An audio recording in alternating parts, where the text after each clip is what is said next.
Students, మీరందరూ TET preparation అయిపోయింది. DSC విషయంలో రంగంలోకి దిగారు.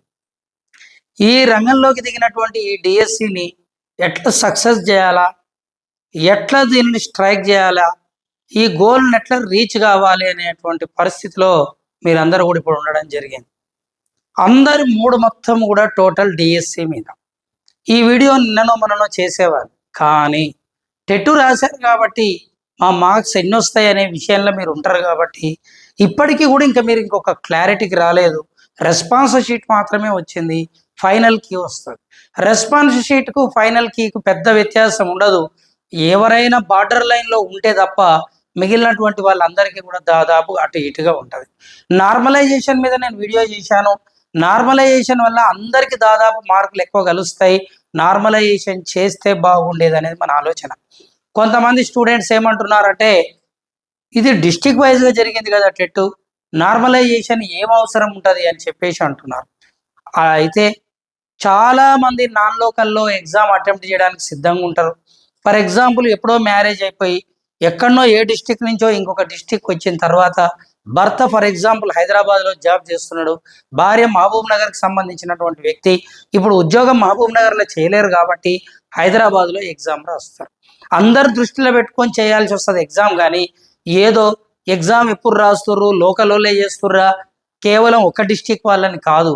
ఎగ్జామ్ అంటే ఎగ్జామ్ సిస్టమ్ ఉండాలి, ఖచ్చితంగా నార్మలైజేషన్ జరగాలి, పేపర్స్ అన్నింటినీ ఈక్వలెంట్కి తీసుకురావాలనేది, ఒక ప్రామాణికమైనటువంటి విధానాన్ని అనుసరించాలనేది ఏ విద్యావేత్త యొక్క ఉద్దేశమైన అదే ఉంటుంది. ఆ లెక్కకు వస్తే అసలు ఆఫ్లైన్ పేపర్ పెట్టుంటే అయిపోయేది. ఈరోజు ఈ సిబిటి అని పెట్టి గందరగోళం చేసి ఎక్కడెక్కడో సెంటర్లను వేసి ఆ సెంటర్ దొరకక కొంతమంది, ఆ దూరం పోలేక రాయకుండానే వదిలేసిన వాళ్ళు కొంతమంది, ఆబ్సెంట్ అయిన విద్యార్థులు చాలామంది ఉన్నారు. ఓవరాల్గా విద్యార్థులకు చాలా నష్టం జరిగిందన్నమాట వాస్తవం. దీన్ని సవరించడానికి మరి ఈ నార్మలైజేషన్ చేస్తే బెటర్ ఉంటుందని చెప్పేసి మొన్నటి వీడియోలో మనం మాట్లాడినాం.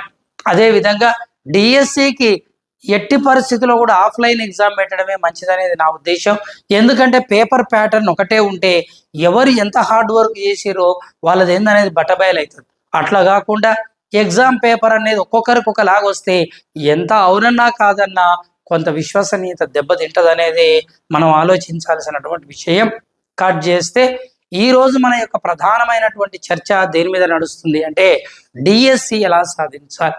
డిఎస్సిలో కూడా ఈరోజు మీకు స్కూల్ అసిస్టెంట్ గురించే వివరిస్తున్నా, ఎస్జిటి గురించి రేపటి వీడియో స్ట్రైక్ చేస్తాం. మరి స్కూల్ అసిస్టెంట్కి సంబంధించినటువంటి ఈ వీడియోలో మరి వాళ్ళెవరైనా తెలుగు అయినా ఇంగ్లీష్ అయినా అంటే లాంగ్వేజెస్ అయినా కాదనుకుంటే కంటెంట్స్ అయినటువంటి mathematics, biological science, physical science, social studies అందరూ కూడా స్కూల్ అసిస్టెంట్కు మరి మీరు పెద్ద సార్లు, పెద్ద మేడమ్స్ రేపు జెడ్బీ హై స్కూల్, జిల్లా పరిషత్ హై స్కూల్, గవర్నమెంట్ హై స్కూల్స్లో మీరు ఉద్యోగానికి చేరబోతున్నారు. గురుకులాలలో ఉద్యోగం ఉన్న, మైనారిటీలో ఉద్యోగం ఉన్న, సోషల్ వెల్ఫేర్ స్కూల్లో ఉద్యోగం ఉన్నప్పటికీ డిఎస్సిలో ఉద్యోగం సాధిస్తే ఆ కదర్ వేరు. పైపెచ్చు డిఎస్సిలో సర్వీస్ రూల్స్ ఫ్రేమ్ అయి ఉన్నాయి, అదేవిధంగా హెల్త్ కార్డు ఉంది, అదేవిధంగా ఒక స్థిరమైనటువంటి ఆ వృత్తి విధానానికి ఆల్రెడీ ఒక విధానం కూరుకుపోయి ఉంది. కాబట్టి డిఎస్సి సాధించాలని ఎవరైనా అనుకుంటారో ఈ మైనారిటీ గురుకులాల కంటే. కట్ చేస్తే ఇక్కడ మొదలు మనం అసలు డిఎస్సి స్కూల్ అసిస్టెంట్ మీకు తెలిసినప్పటికీ కూడా చెప్పడం నా ధర్మం కాబట్టి దాని యొక్క ప్రధానమైనటువంటి ఎగ్జామ్ ప్యాటర్న్ ఏ విధంగా ఉంటుందంటే, మరి మీరు ఇక్కడ కనుక మీరు గమనించినట్లయితే సబ్జెక్టు, క్వశ్చన్స్, మార్క్స్ రాసిన చదివేది నాలుగే నాలుగు. ఒకటి GK and CA, GK and current affairs. GK అంటేనేమో standard GK. For example, Olympics అనేవి మొదట ఏ నగరంలో ప్రారంభమయ్యాయి, ఒలింపిక్స్కు ఆ పేరు రావడానికి కారణం ఏమిటి, ఒలింపిక్స్ ఏ ప్రాంతంలో ప్రారంభించడం జరిగింది, ఏ సంవత్సరంలో ప్రారంభించడం జరిగింది అనే క్వశ్చన్స్ వస్తే అది జీకే. బట్ వేరేజ్ కరెంట్ అఫైర్స్కి వస్తే ఒలింపిక్స్ ఈ గతంలో రీసెంట్గా జరిగింది, ఏ సంవత్సరంలో, ఏ ప్రాంతంలో జరిగింది, ఏ లోగోను పెట్టడం జరిగింది, దాన్ని మస్కట్ అంటాం, ఏ మస్కట్ను పెట్టడం జరిగింది, నెక్స్ట్ జరగబోయే ఒలింపిక్స్కు ఏ ప్రాంతాన్ని, ఏ మస్కట్ని ఎంచుకుంటున్నారు, మరి రీసెంట్గా జరిగిన ఒలింపిక్స్లో అత్యధికమైన పథకాలు ఎవరికి వచ్చినాయి? పారా ఒలింపిక్స్ అని ఉంటాయి. పారా ఒలింపిక్స్ ఎక్కడ జరిగినాయి అనేటువంటివన్నీ కరెంట్ అఫైర్స్ అవుతాయి. ఈ విధంగా ఉంటుంది జీకే సిఏ. ఈ జీకే అండ్ మరి కరెంట్ అఫైర్స్కు సంబంధించినటువంటి క్వశ్చన్స్ 20 క్వశ్చన్స్ వస్తాయి. మార్క్స్ ఎన్ని వస్తాయి అంటే 10 మార్కులు ఇవ్వడం జరుగుతుంది. అంటే క్వశ్చన్కి హాఫ్ మార్క్ ఉంటుంది అనమాట. ప్రతి హాఫ్ మార్క్ మన యొక్క జీవితాన్ని నిర్దేశిస్తుంది. డిఎస్సిలో టెట్లోనేమో ప్రతి క్వశ్చన్కు పాయింట్ వాల్యూలో ఉన్న డెసిమల్ వాల్యూ మన దిశ నిర్దేశం చేస్తాయి. టెట్ ప్రిపేర్ అయ్యారు, రాసిరికి అయిపోయింది, దాని గురించి ఆలోచించవద్దు. టెట్ గురించి ఏదైనా సాధించబోయేదే ఆలోచించాలి. ఆల్రెడీ అయిపోయింది దాని గురించి ఆలోచించే సమయాన్ని వృధా చేసుకోవద్దు. టెట్ రాయక ముందుకే చెప్పిన, అందుకే టిఎస్సిలో విధి రాతని మీకు నిర్ణయించేది టెట్టే. చాలా జాగ్రత్తగా ఉండాలి సుమా అని ఆఫ్లైన్ విద్యార్థులకు, ఆన్లైన్ విద్యార్థుల కంటే యూట్యూబ్లో కూడా నేను చాలా మందికి నేను ఇట్లా నోటీస్ చేయడం జరిగింది. ఎప్పుడైనా సరే సమీప లక్ష్యాన్ని ఛేదించిన వాడే మనగాడు. సమీప లక్ష్యాన్ని వదిలిపెట్టి ఎక్కడో నిద్రపోయిన ముఖం వేసుకొని తీర సాధించే టైంకు ఆత్రత చెందితే అప్పుడు ఆత్రత చెందే లోపే సమయం అయిపోతుంది. కాబట్టి తెలివైన వాడు ఎప్పుడైనా ప్రిపరేషన్ని లాంగ్ టర్మ్ మొదలు పెట్టుకుంటాడు. అయినప్పటికీ కొంతమంది టెట్ క్వాలిఫై అయినాక స్టార్ట్ చేద్దామని కూడా ఎదురు చూస్తుంటుంటారు. సమయం తక్కువ ఇచ్చారు. డేట్ పోస్ట్ పోన్ అవుతుందా కాదా చూద్దాం, దాని వివరాలు తర్వాత మాట్లాడదాం. 2 పిఐఈ అండ్ సైకాలజీ. ఇదివరకు పిఐఈ అని మాత్రమే అనవలసి వచ్చేది. ఇప్పుడు పిఐఈకి కొత్త సిలబస్లో మళ్ళీ సైకాలజీ జోడించాడు. వద్దురో నాయన ఈ బాధ నాకు, నేను కూడా అంతే. 10th క్లాస్ వరకే మ్యాథ్స్ ఉంటుంది. ఆ 10th క్లాస్ వరకు మ్యాథ్స్ ఉంటే నాకు మ్యాథ్స్ అంటే భయం, కాబట్టి వద్దురా నాయన ఈ మ్యాథ్స్ అని గట్టిగా చదివి ఇంటర్లో బైపీసీ తీసుకుంటే ఇంటర్లో మళ్ళీ ఫిజిక్స్ వచ్చింది. అట్లా నన్ను బాధ పెట్టేది. ఈ ఫిజిక్స్ నుంచి తప్పించుకోవాలని చెప్పి మళ్ళీ నేను సీరియస్గా ప్రిపేర్ అయ్యి డిగ్రీలకు వస్తే ఆ డిగ్రీలో కూడా కెమిస్ట్రీలో, ఫిజికల్ కెమిస్ట్రీలో మళ్ళీ లెక్కలు వచ్చినాయి. ఇవన్నీ తప్పించుకోవడానికి నేను పీజీ చేసిన, లేకపోతే చేసేటోని కాదు. కట్ చేస్తే ఇక్కడ మీరు టెట్లో సైకాలజీని మర్చిపోవాలని ఈ టెట్లో రాసి వదిలేసిన మళ్ళీ డిఎస్సిలో స్టార్ట్ అయ్యింది. మరి కట్ చేస్తే దీనిని మనం తప్పించుకోలేనప్పుడు దాన్ని ఎదుర్కోవడం నేర్చుకోవాలి. సమస్య మనం వెంటబడుతున్నప్పుడు ఎన్ని రోజులు తప్పించుకుంటాం? సమస్యకి ఎదురీదాలి. ఈసారి డిసైడింగ్ ఫ్యాక్టర్ ఇదివరకు పర్స్పెక్టివ్ అని చెప్పేది, ఈసారి సైకాలజీ అని చెప్పవలసి వస్తుంది. ఎందుకంటే పర్స్పెక్టివ్స్ అనేది already bit orient, fact orient. For example Hartog commission ఎప్పుడు ఏర్పడ్డదంటే 1929. పబ్బజ అంటే ఏమిటి అంటే బౌద్ధ విద్యలో ప్రాథమిక విద్యను సూచించేటువంటి విద్యా పండుగ. అదేవిధంగా తీసుకుంటే స్వాతంత్రం తర్వాత విశ్వవిద్యాలయాల కమిషన్ ఏర్పాటు చేసింది ఎవరి ఆధ్వర్యంలో అంటే సర్వేపల్లి రాధాకృష్ణన్.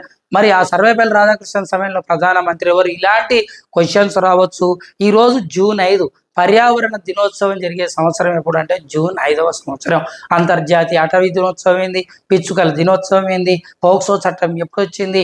ఇలాంటి క్వశ్చన్స్. గృహహింస చట్టం ఎప్పుడు వచ్చింది? కౌమార విద్యలో జీవన నైపుణ్యాలు అనేవి ఎన్ని ఉంటాయి? అందులో పరస్పర సంబంధ నైపుణ్యాలు ఎన్ని ఉన్నాయి? ఇలాంటి క్వశ్చన్స్ అడుగుతాడు. 10 సార్లు ఎవడు చదివితే వాడే మనగాడవుతాడు పర్స్పెక్టివ్ అంశంగా. కానీ సైకాలజీ నుంచి ఈసారి 10 మార్కులలో 4 మార్కులు సైకాలజీ వస్తాయి, మిగిలిన 6 మార్కులు వస్తాయి. ఎట్టి పరిస్థితుల ప్రతిసారి నేను చెప్తున్న ఒక్క మాట కూడా పొల్లు పోతలేదు. ఈసారి కూడా అదే జరుగుతుంది. సైకాలజీలోకి వెళ్ళి 4 మార్కులు అంటే 8 క్వశ్చన్స్ వస్తాయి. మరి మీరు అప్లికేషన్ ఓరియంటేషన్లో చదవవలసినటువంటి ఆవశ్యకత ఉంది. మరి టెట్లో ఆల్రెడీ సైకాలజీ ఉన్నాక మళ్ళీ డిఎస్సీలు ఎందుకు పెట్టిండు సార్ అంటే, టెట్లో సైకాలజీ మార్కులు తక్కువ వచ్చినా క్వాలిఫై అయ్యి ఎట్లనో అట్లా డిఎస్సికి వస్తావు. మరి నువ్వు టెట్ సైకాలజీలో మార్కులే రాకుండా అక్కడ ఉన్నటువంటి 30 మార్కులు వదిలేసి మిగిలిన 120 మార్కుల్లో కనీసం 70 మార్కులు సాధించి కూడా నువ్వు క్వాలిఫై, 90 మార్కులు సాధించి కూడా క్వాలిఫై, 60 మార్కులు సాధించి కూడా క్వాలిఫై అవుతావు. కానీ మరి సైకాలజీ మీద నీకు కమాండ్ ఏముందని తెలుసుకోవడానికి మళ్ళీ సైకాలజీ వచ్చింది. ఈ పర్స్పెక్టివ్ సైకాలజీ కలిపి 20 క్వశ్చన్లు ఉన్నాయి. మార్కులు ఎన్ని ఉన్నాయంటే 10 మార్కులు ఉన్నాయి. కంటెంట్కు సంబంధించి ఎన్ని క్వశ్చన్స్ ఉన్నాయంటే 88 క్వశ్చన్స్ ఉన్నాయి. 88 క్వశ్చన్స్ ఉన్నాయి. ఈ కంటెంట్ను దాదాపు ప్రతి డిగ్రీ స్టూడెంట్, ప్రతి పీజీ స్టూడెంట్ ఈ కంటెంట్ను అనర్గళంగా చదివి స్కూళ్ళల్లో చెప్పి కాలేజీలలో కూడా చెప్పి మరి ఈ పాటికి బాగా కమాండ్ సాధించి ఉంటారు. మరి ఇక్కడ ఈ 88 క్వశ్చన్లకు 44 మార్కులు ఉంటాయి. మెథడ్స్ మీకు మహా అంటే 10 చాప్టర్లు 12 చాప్టర్లు ఉంటాయి. అది బయోసైన్స్ కానీ, ఆ ఫిజికల్ సైన్స్ కానీ, ఏ సబ్జెక్ట్ అయినా ఫస్ట్ శాస్త్రవేత్తలు పరిచయం ఉంటుంది, తర్వాత లక్ష్యాలు స్పష్టీకరణలు ఉంటుంది, పాతక రచనలు ఉంటుంది, అదేవిధంగా బోధనా పద్ధతులు, వ్యూహాలు, ఉపగమాలు ఉంటుంది. అదేవిధంగా తీసుకున్నట్లయితే మీకు మూల్యాంకనం ఉంటుంది. ఈ విధంగా మీకు వివిధ రకాలైన అదే బయాలజీ ఫిజికల్ సైన్స్ అయితే జీవశాస్త్ర ప్రయోగశాల లేదా భౌతిక శాస్త్ర ప్రయోగశాల అనే ల్యాబ్ గురించి ఉంటుంది. ఓవరాల్గా మీకు 10 చాప్టర్లు ఉంటాయి. అవి మెథడ్స్లో చాప్టర్లు 10, క్వశ్చన్లు 32 వస్తాయి. ఈ క్వశ్చన్స్ 32 వస్తే మార్కులు 16 ఉంటాయి. 16 ఉంటాయి. ఎక్కడ బిట్టు మిస్ కాకుండా దాన్ని ఎగరగొట్టాలంటే ఏం చేయాలంటే ఫస్ట్ పేపర్ ప్యాటర్న్ డిస్కస్ చేస్తున్నాం. ఎందుకంటే తెలిసిన వాళ్ళు కూడా ఇక్కడ ఉండొచ్చు ఈ విషయం, కానీ నేను అందరి గురించి చెప్పవలసిన ఆవశ్యకత ఇక్కడ ఎంతో ఉంది. మరి ఫస్ట్ పేపర్ ప్యాటర్న్ మాట్లాడతాం. పేపర్ ప్యాటర్న్ మాట్లాడిన తర్వాత పేపర్ ప్యాటర్న్ క్వశ్చన్స్ ఇన్ని వచ్చినాయి అన్నాక ఏ మెటీరియల్ చదివితే బాగుంటుంది, ఎట్లా సక్సెస్ అయితే బాగుంటుంది, నెక్స్ట్ అదే విధంగా తీసుకున్నట్లయితే ఏ విధంగా మరి దానిని మనం ముందుకు తీసుకొని వెళ్ళి ప్రిపేర్ అయితే బాగుంటుంది అనేటువంటి విషయాన్ని చర్చలోకి తీసుకునేటువంటి ప్రయత్నం చేద్దాం. మరి ఇక ప్రిపరేషన్ స్టైల్ గురించి మన డిస్కషన్ నడుస్తుంటుంది. ఏ సబ్జెక్టుని ఎట్లా ప్రిపేర్ అయితే బాగుంటుంది. ఇందులో first general knowledge, GK and CA, current affairs నుంచే ఎక్కువ క్వశ్చన్స్ రావడం జరుగుతుంది ఈ మధ్యకాలంలో. అవి కూడా జతపరచుము స్టైల్లో అడుగుతున్నాడు. అదేవిధంగా తీసుకున్నట్లయితే స్టేట్మెంట్ అసర్షన్ అడుగుతున్నాడు. గ్రూప్ 1 క్వశ్చన్ ఇచ్చినప్పుడు మీరు చూసారు కరెంట్ అఫైర్స్ ఎంత బీభత్సంగా ఉన్నాయో. మీరు రాసేది గ్రామీణ సివిల్స్ అంటాం డిఎస్సిని. మరి ఆ గ్రామీణ సివిల్స్ అన్నటువంటి డిఎస్సిలో మీరు అంతా పెద్ద సార్లు పెద్ద మేడమ్స్ కాబట్టి మరి ఖచ్చితంగా కూడా మీకు హై లెవెల్కి ఇస్తాడు క్వశ్చన్, డౌట్ లేదు. మరి ఏం ఫాలో కావాలి సార్ అంటే ఈనాడు పేపర్ సరిపోతుంది. ఈనాడు పేపర్ని రెగ్యులర్గా చదవాలి. అయితే కొంతమంది మహానుభావులు ఫస్ట్ ఈ వసుంధర తీస్తారు. వసుంధర తీసి ఏమైనా వసుంధరల సినిమా పోస్టర్లు చూసి పక్కకు పడేసేటోళ్ళు చాలా మంది ఉంటారు. ఇప్పటి వరకు వసుంధరలకి వెళ్ళి ఒక్క బిట్టు కూడా రాలే, కాబట్టి అది మీరు చదవవలసిన అవసరం లేదు. మరి కట్ చేస్తే ఇప్పుడు ఇక్కడ ఏమి జరుగుతుంది సార్ అంటే ఇది ఈరోజు పేపరే, రిజల్ట్స్ వచ్చినాయి. రిజల్ట్స్ వచ్చినప్పుడు ఫస్ట్ పేపర్లో మునం పెట్టుకొని ఇండియా మెరిపించిన ఎన్డీఏ పీఠం చరిత్ర ఎరగని విజయం అని చెప్పేసి ఇక్కడ మరి ఏమేమి ఉంటాయి సార్ అంటే ఇక్కడ ఉన్నటువంటి డిస్కషన్లో ఈ పైన ఉన్నటువంటి హెడ్డింగ్లో మనకు ఏది టైం పాస్ ఉందో, ఏది ఎంజాయ్ ఉందో అది ముందలేసుకొని చదువుతుంటుంటారు. దానివల్ల మనకు బిట్స్ రావు. ఫస్ట్ మీరు ఒక హైలైటర్ తీసుకోవాలి, లేకపోతే రెడ్ పెన్ తీసుకోవాలి. ఏది ఇంపార్టెంట్ ఉందో చూసుకోవాలి, దేనికి ఎక్కువ ఓట్లు వచ్చినాయి, ఏ ప్రాంతంలో హైయెస్ట్ రిజల్ట్స్ వచ్చినాయి అని ఈ విధంగా పేపర్ తీసుకుంటూ చూసినప్పుడు ఏ నియోజకవర్గంలో ఎక్కువ వచ్చినాయి అని చెప్పేసి మనం చూసుకోవాల్సిన అవసరం ఉంటుంది. అదేవిధంగా తీసుకుంటే ఇక్కడ మనకు గేమ్స్ గురించి ఇవ్వడం జరిగింది. ఈ గేమ్స్ విషయంలో కూడా మరి ఇక్కడ ఈరోజు స్వైటెక్, మెరుపుల, వైదొలిగిన జకో, వేటకు వేలాయ అని ఏవేవో ఇవ్వడం జరిగింది. ఇందులో మనకు ఏవి మన ఏమంటాం ప్రజెంట్ నడుస్తున్నటువంటి అంశం, రీసెంట్గా T20 కంప్లీట్ అయ్యింది. ఈ T20కి సంబంధించినటువంటి మ్యాచ్లో మరి ఎవరు సక్సెస్ అయ్యారు అనేటువంటి క్వశ్చన్ కూడా అడగవచ్చు. కాబట్టి ఏదైనా హైలైట్ బిట్స్ను దాని పూర్వపరాలు చదివితే జీకే అవుతుంది, ప్రస్తుతం చదివితే కరెంట్ అఫైర్స్ అవుతుంది. అటు ఇటుగా 6 నెలల నుంచి మీకు ఇస్తాడు. కాబట్టి ఇప్పుడు ప్రతి పేపర్ ఇప్పటి వరకే చదివింటే బెస్ట్, చదవకపోయినా ఇప్పుడు చదవండి. పాత పేపర్లన్నీ చదవలేరు కాబట్టి మార్కెట్లో జీకే అండ్ కరెంట్ అఫైర్స్కు సంబంధించి ఆర్సి రెడ్డి మన వివేక్ పబ్లికేషన్స్ ఉంటుంది, షైన్ ఇండియా పబ్లికేషన్స్ ఉంటాయి. అవన్నీ మార్కెట్లో జీకే అండ్ కరెంట్ అఫైర్స్ దొరుకుతాయి. అవి ముందు పెట్టుకొని ఇయర్ బుక్ కానీ ఇంకొకటి కానీ ముందు పెట్టుకొని చదవాల్సిన అవసరం ఉంటుంది. స్టాండర్డ్ జీకే ఉంటుంది. మరి తారాపూర్ అణు విద్యుత్ కేంద్రం ఎక్కడ గలదు, అదేవిధంగా జలంతర్గాముల గురించి క్వశ్చన్ అడుగుతుంటుంటాడు. అదేవిధంగా ఊరికనే సరిహద్దు రేఖలు అడుగుతాడు. ర్యాడ్ క్లిప్ రేఖ ఎట్లా ఉంది, మెక్మోహన్ రేఖ ఎక్కడ ఉంది, డ్యూరాండ్ లైన్ ఎక్కడ ఉంది అని అడుగుతుండవచ్చు. లేదా పాక్ జలసంధి దేని మధ్య, ఇవన్నీ కరెంట్ అఫైర్స్ కావు. ఇది స్టాండర్డ్ జీకే. స్టాండర్డ్ జీకే కొరకు ఒక బుక్స్ దొరుకుతాయి, వాటిని ముందలేసుకోండి. రోజు కొంత కొంత చదువుతుండండి. అంటే రోజు జీకేకి ఒక పార్ట్ పెట్టండి. ఎప్పుడు మనకు బోర్ కొడుతుందో, ఎప్పుడు మనం చదవడానికి ఇబ్బంది అనిపిస్తుందో, ఎప్పుడు నిద్ర వస్తుంటుంటుందో అప్పుడు అది ఓపెన్ చేయాలి. ఎట్టి పరిస్థితిలో ఇంకా ప్రిపరేషన్ ప్లాన్ రాయలేదు నేను అక్కడ. ఎట్టి పరిస్థితిలో కూడా 100కు 200% discussion is very very very important. Discussion is very very very important. సబ్జెక్టుని ఇద్దరు ముగ్గురు కలిసి కూర్చోవాలి, కూర్చొని పగడ్బందీగా డిస్కషన్ చేయాలి. అండ్ నాకు జీకే కరెంట్ అఫైర్స్ ఎక్కువ వస్తుంది, నేను ఎవరికి చెప్పను దాచిపెట్టుకుంటా అంటే, సబ్జెక్టును దాచిపెట్టుకుంటే కూరలు దాచిపెట్టుకున్న దానికంటే ఎక్కువ మురిగిపోతుంది. నేను కూడా అట్లనే అనుకుంటే గైడెన్స్ ఇయ్యను. ఇప్పుడు యూట్యూబ్లో చేసేందుకు నాకేం పైసలు ఇస్తలేరు, నాకేం పైసలు రావు. మరి ఎందుకు చెప్తున్నామంటే గైడెన్స్, విద్యాదానం మహాదానం. మనకు ఎక్కడనైనా సరే రూమ్లో 4-5 కలిసి డిస్కస్ చేయాలి. డిఎస్సికి ఉన్న పెద్ద ప్లస్ పాయింట్ ఏంటంటే మనకు ఏ సబ్జెక్ట్స్ ఉన్నాయో, ఎక్కడి నుంచి ఎగ్జామ్స్లో క్వశ్చన్స్ వస్తాయో మనకు తెలిసి ఉంటుంది. అదే నీ గ్రూప్ 2 అయితే, గ్రూప్ 1 అయితే, ఈవెన్ గ్రూప్ 4 అయితే, అదేవిధంగా నీకు ఏదో ఫారెస్ట్ డిపార్ట్మెంట్ ఎగ్జామ్స్ అయితే ఎక్కడి నుంచి క్వశ్చన్స్ వస్తాయో చెప్పలేం, గెస్ చేయలేం. బట్ వేరేజ్ డిఎస్సిలో ఖచ్చితంగా లాస్ట్ మూమెంట్లో మీకు బయాలజీ ఫిజికల్ సైన్స్ మెథడ్ మీద నేను ఒకటి చేస్తా, చూస్తురు కానీ మీరు ఒక 20 days తర్వాత చేస్తా వీడియో. నేను క్వశ్చన్స్ బోర్డు మీద రాసి వస్తాయి అంటే వస్తాయి అన్నంత కాన్ఫిడెంట్గా నేను మీకు ఇస్తా.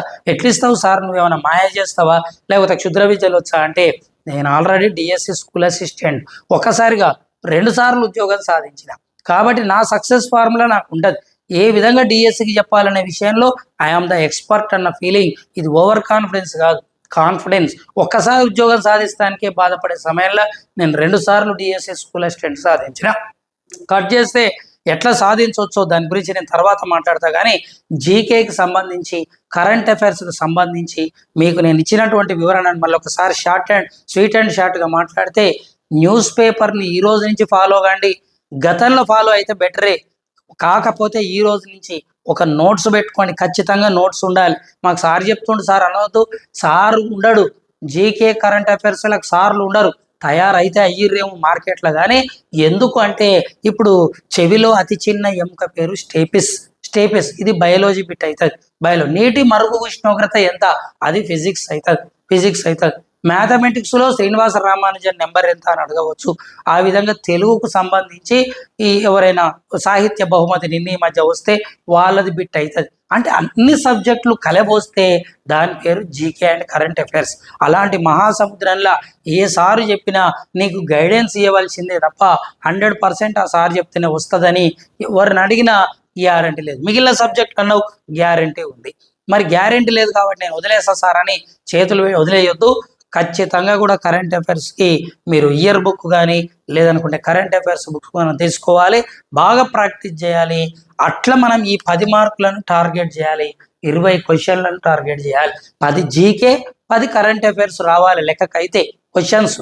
కానీ నాకు తెలిసి ఒక 10 మార్కులలో 3 మార్కులు అంటే 6 క్వశ్చన్లు మాత్రం జీకే ఇస్తాడు. మిగిలినటువంటి 7 క్వశ్చన్లు 7 మార్కులు అంటే 14 క్వశ్చన్స్ కరెంట్ అఫైర్సే ఉంటాయి. మళ్ళీ ఒకసారి మైండ్లో డిస్కస్ చేసుకోండి.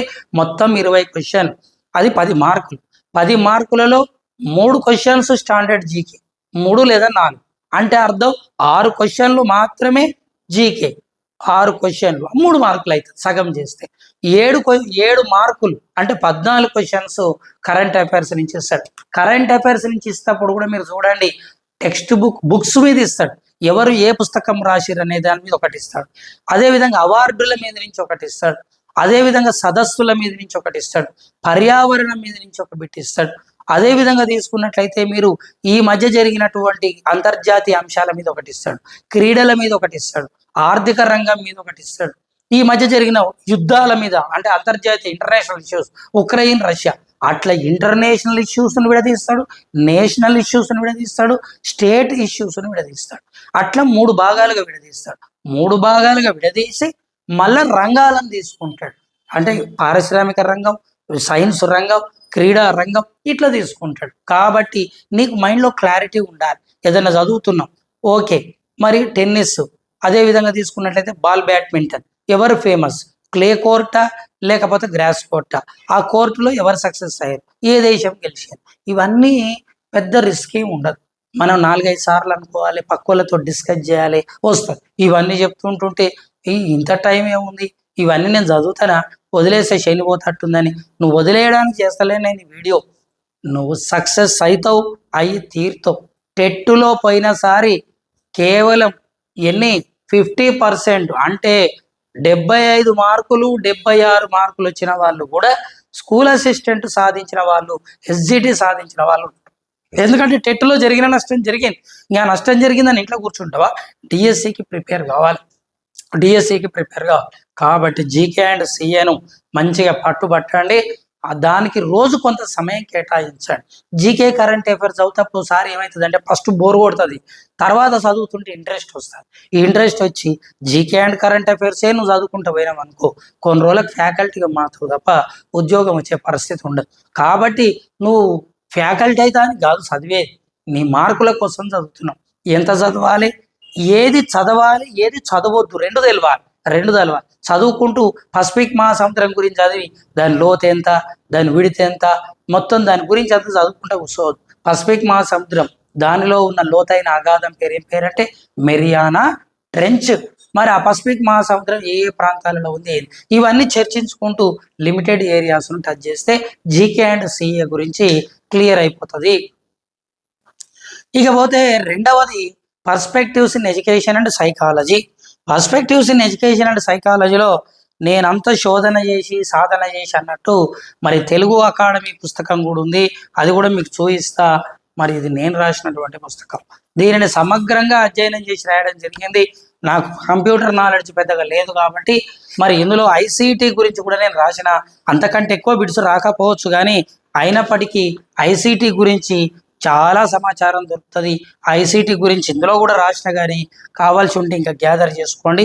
మీ బుక్ లెవెల్ రాసిన, మీ టెక్స్ట్ బుక్ లెవెల్ రాసిన, ఇంకా కావాలంటే గ్యాదర్ చేయండి. అది మినాయిస్తే మిగిలినవన్నీ కూడా అద్భుతంగా రావడం జరిగింది. అసలు ఈ పర్స్పెక్టివ్స్ ఇన్ ఎడ్యుకేషన్ విద్యా దృక్పథాలలో ఎన్ని చాప్టర్స్ ఉన్నాయి సార్ మనకి ఇక్కడ అంటే, ఇందులోపల 6 చాప్టర్లు ఉన్నాయి.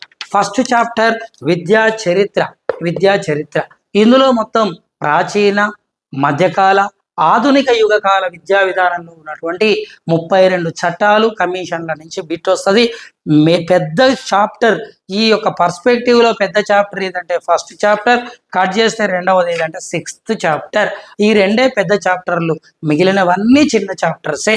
కట్ చేస్తే ఇందులోపల మీకు స్వాతంత్రం ముందు కమిటీలను తీసుకున్నట్లయితే ఎన్ని ఉన్నాయి, మరి చార్లెస్ గ్రాంట్ సిఫారసులు ఉన్నాయి, చార్టర్ చట్టం ఉంది, మెకాలే ఎడ్యుకేషన్ ఉంది, వుడ్స్ డిస్పాచ్ ఉంది, హంటర్ కమిషన్ ఉంది, అదేవిధంగా హాటా కమిషన్ ఉంది, శాడ్లర్ కమిషన్ ఉంది, విశ్వవిద్యాలయాల కమిషన్ ఉంది.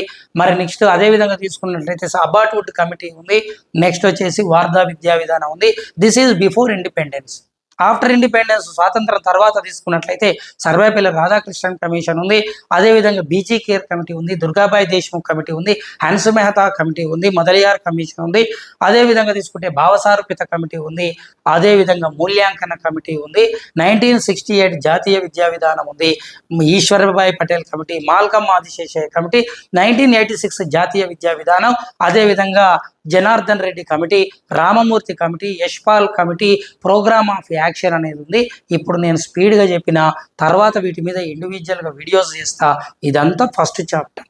వేదకాల విద్య నుంచి స్టార్ట్ చేస్తే ప్రోగ్రామ్ ఆఫ్ యాక్షన్ వరకు ఫస్ట్ చాప్టర్లో ఉంటుంది, వాటి మీ నుంచి క్వశ్చన్స్ ఉంటాయి. ఇకపోతే రెండవది ఇక్కడ ఫిలాసఫీని రెండవ దానికి ఎంటర్ చేశాడు. ఈ ఫిలాసఫీలో మీకు తత్వవేత్తలను ఇచ్చాడు, జిడ్డు కృష్ణమూర్తిని ఇచ్చాడు, అంబేద్కర్ని ఇచ్చాడు, స్వామి వివేకానందని ఇచ్చాడు. అదేవిధంగా తీసుకున్నట్లయితే మాంటిసోరీ, ప్రోబెల్, జాన్ డ్యూయి ఇలాంటి వాళ్ళని ఇవ్వడం జరిగింది. వాళ్ళ యొక్క జీవన తత్వం ఏంది, విద్యా విధానం ఏంది, విద్య గురించి ఏం చెప్పారు, అదేవిధంగా వాళ్ళ జీవిత తత్వం ఎట్లుంది అని జిడ్డు కృష్ణమూర్తి ఫిలాసఫీకి, స్వామి వివేకానందకు, గిజుబాయ్ బదేకాకు వీళ్ళకున్నటువంటి వ్యత్యాసం ఏందనేది గమనించి వాళ్ళు రాసిన పుస్తకాలు కానీ వాళ్ళు పెట్టిన సంస్థలు కానీ, ఇప్పుడు రిషి వ్యాలీలో పాఠశాలను ఏర్పాటు చేసింది ఎవరు అంటే జిడ్డు కృష్ణమూర్తి. అదేవిధంగా రామకృష్ణ మఠ స్థాపకులు ఎవరంటే స్వామి వివేకానంద.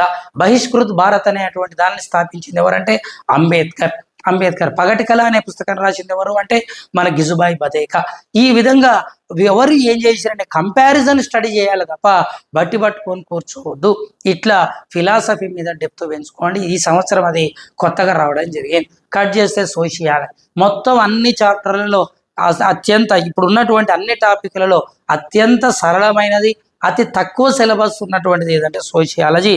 ఇందులో కేవలం ప్రజాస్వామ్య విద్య, మహిళా విద్య, అదేవిధంగా తీసుకున్నట్లయితే జనాభా విద్య, నెక్స్ట్ వచ్చేసి సామాజిక సంస్థలైనటువంటి ఇల్లు, పాఠశాలలు, అదేవిధంగా ఈ యొక్క సంస్థలు ఏజెన్సీస్ ఆఫ్ స్కూల్ ఎడ్యుకేషన్ అని చెప్పేసి దీంట్లో సామాజిక సంస్థల గురించి ఇచ్చిండు. ఆగస్ట్ అక్బర్ ఏం చెప్పిండు, ఆగస్ట్ కామ్టే ఏం చెప్పిండు, కూలే ఆత్మదర్పణ సిద్ధాంతం ఏముంది, చాలా సరళంగా ఉంటుంది. 2 సార్లు గట్టిగా చదివితే సోషియాలజీ ఖతం అయిపోతుంది. కట్ చేస్తే ఇక పోతే నెక్స్ట్ బోధన వృత్తి. ఇది చిన్నదని చెప్పలేం, పెద్దదని చెప్పలేం, కానీ ఖచ్చితంగా దీంట్లోకి వెళ్ళి ఒక 1.5 బిట్స్ కానీ లేదనుకుంటే 2 మార్కులు కానీ వచ్చే వెయిటేజ్ ఉంది ఇందులో. ఎందుకుంది అంటే కేంద్రీయ విద్యా సంస్థలు, రాష్ట్రీయ విద్యా సంస్థలు, ఉపాధ్యాయుని యొక్క సాధికారత, ఉపాధ్యాయ వృత్తి నియమావళి ఇలాంటివన్నీ కూడా ఇందులో రావడం జరిగింది. ప్రతి చాప్టర్కు కూడా నేను ప్రాక్టీస్ బిట్స్ ఇవ్వడం జరిగింది. చాప్టర్ చదవండి, బిట్స్ చేయండి. అది ఎన్నో చాప్టర్ అవుతుంది ఇక్కడ అంటే 4th చాప్టర్ అవుతుంది. 5th చాప్టర్ వచ్చేసి సైకాలజీ. టెట్లో మీరు చదివిన సైకాలజీలో పెడగాజీని తీసేసి రిమైనింగ్ ఉన్నటువంటి సబ్జెక్ట్ మొత్తం సైకాలజీ మళ్ళీ చదవాల్సిందే. అందులో వదిలిపెట్టే ప్రసక్తే లేదు. దాన్ని అప్లికేషన్ క్వశ్చన్స్ ఇస్తాడు, మీరు మొన్ననే చూశారు కాబట్టి ఆ అప్లికేషన్ క్వశ్చన్స్ను కూడా టచ్ చేసుకుంటూ ముందుకెళ్ళండి. కట్ చేస్తే విద్యలో సమకాలీన అంశాలు 6th చాప్టర్. ఇందులో మీకు పర్యావరణ విద్య, జీవన నైపుణ్య విద్య, కౌమార విద్య, అదేవిధంగా తీసుకున్నట్లయితే మీకు ఇంకేం కనిపిస్తున్నాయి అంటే ఆరోగ్య విద్య, యోగా విద్య, ఎడ్యుకేషన్ టెక్నాలజీ, వివిధ రకాలైనటువంటి విద్యా పథకాలు, చట్టాలు అనేవి ఇందులో ఉన్నాయి. ఏ ఎపిసోడ్ ఆ ఎపిసోడే ఉంటుంది. ప్రతి సంవత్సరం ఆరోగ్య విద్య నుంచి ఒక క్వశ్చన్ వస్తుంది. అది బయాలజీ పార్ట్ ఉంటుంది. ఖచ్చితంగా బిట్టు రావడం జరుగుతుంది ఆరోగ్య విద్య గురించి, మీరు చూసుకోండి. యోగా అనే పదం దేని నుంచి వచ్చింది అంటే యూజ్ అనే పదం నుంచి వచ్చింది. అదేవిధంగా సిఫిలిస్ అనే వ్యాధి రావడానికి కారణమైనది ఇది. డయాబెటిస్ పేషెంట్లో ఆ డయాబెటిస్లో ఎన్ని రకాలు ఉన్నాయి, డయాబెటిక్ పేషెంట్కి ఉన్నటువంటిది డిప్సియా అంటే ఏంటిది, ఇలాంటి పాలిఫాగియా అంటే ఏమిటి, ఇలాంటి క్వశ్చన్స్ కూడా ఆరోగ్య విద్య నుంచి మీకు రావడం జరుగుతుంది. జీవన నైపుణ్యాల నుంచి ఖచ్చితంగా క్వశ్చన్ రావడం జరుగుతుంది. మొత్తం జీవన నైపుణ్యాల సంఖ్య 10. అందులో వ్యక్తిగత లేదా సంజ్ఞానాత్మక నైపుణ్యాలు ఏమున్నాయి, పరస్పర సంబంధన నైపుణ్యాలు ఏమున్నాయి, అదేవిధంగా నియంత్రణ నైపుణ్యాలు ఎన్ని ఉన్నాయి అనేవి వాటిని డెప్త్గా మనం స్టడీ చేయవలసి ఉంటుంది.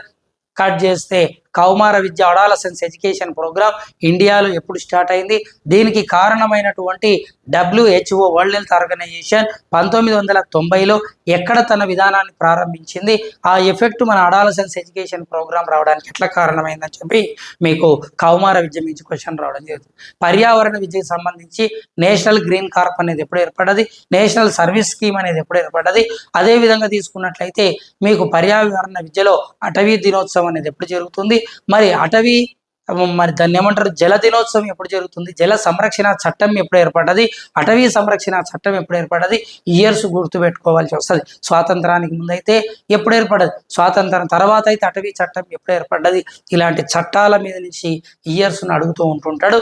మరి అదేవిధంగా నేరాలు, అదే కౌమార విద్యలో ఉన్నటువంటి వాళ్ళు చేసేటువంటి నేరగ్రస్త స్వభావాన్ని ఎట్లా నివారించాలి, మాదక ద్రవ్యాలను ఎట్లా తీసుకుంటారు, హెరాయిన్, ఓపియం, మారిజువానా ఇలాంటి వాటి మీద నుంచి కూడా మీకు బిట్స్ రావడం జరుగుతుంది. కాబట్టి మారిజువానా తీసుకుంటే ఏమవుతుంది, ఓపియం అనే దాన్ని డ్రగ్ని అధికంగా తీసుకుంటే ఎలాంటి లక్షణాలు కనిపిస్తాయి, మరి కోమాలోకి ఒక వ్యక్తి వెళ్ళిపోయిందంటే తాను కొకైన్ అనే పదార్థం తీసుకున్నట్టు, నాడీ వ్యవస్థ మీద తీవ్ర ప్రభావం చూపిస్తుంది, లంగ్స్ ఊపిరితిత్తులు దెబ్బతింటున్నాయంటే అప్పుడు నికోటిన్ అనే పదార్థం తీసుకున్నట్టు. దీని ఏరియాల నుంచి క్వశ్చన్స్ వస్తాయి. కట్ చేస్తే ఎడ్యుకేషన్ టెక్నాలజీ మీద నుంచి బోధనోపకరణాల నుంచి క్వశ్చన్ వస్తుందని నాకు ఎందుకో 6th సెన్స్ అనిపిస్తుంది. ఆల్రెడీ మీరు ఎడ్గార్ డేల్ అనుభవ శంకు చదివారు, మళ్ళీ ఒకసారి డెప్త్గా చదవవలసిన అవసరం ఏర్పడుతుంది. దీంతో పాటు ఎడ్యుకేషన్ టెక్నాలజీతో పాటు ఎడ్యుకేషన్ టెక్నాలజీ అన్నాడు అక్కడ కంప్యూటర్ అనలే, అయినప్పటికీ ఇన్ఫర్మేషన్ అండ్ కమ్యూనికేషన్ టెక్నాలజీ కూడా చదవవలసి వస్తుంది. అందులో కంప్యూటర్ విద్యకు సంబంధించి వైరస్ అంటే అబ్రివేషన్ ఏమిటి, మరి వివిధ రకాలైనటువంటి ప్రోగ్రామ్స్ అంటే ఏమిటి, అదేవిధంగా తీసుకున్నట్లయితే మరి ఏమంటారు డిజిటల్ క్లాస్ యొక్క పాఠ్యపథక సోపానాలను ఎవరు చెప్పారు, ఇలాంటి క్వశ్చన్స్ కూడా మీకు అడగడానికి ఆస్కారం ఉంటుంది. ఓవరాల్గా perspectives education, GK and current అఫైర్స్ని ఈ పార్ట్ 1లో మనం వదులుతున్నాం.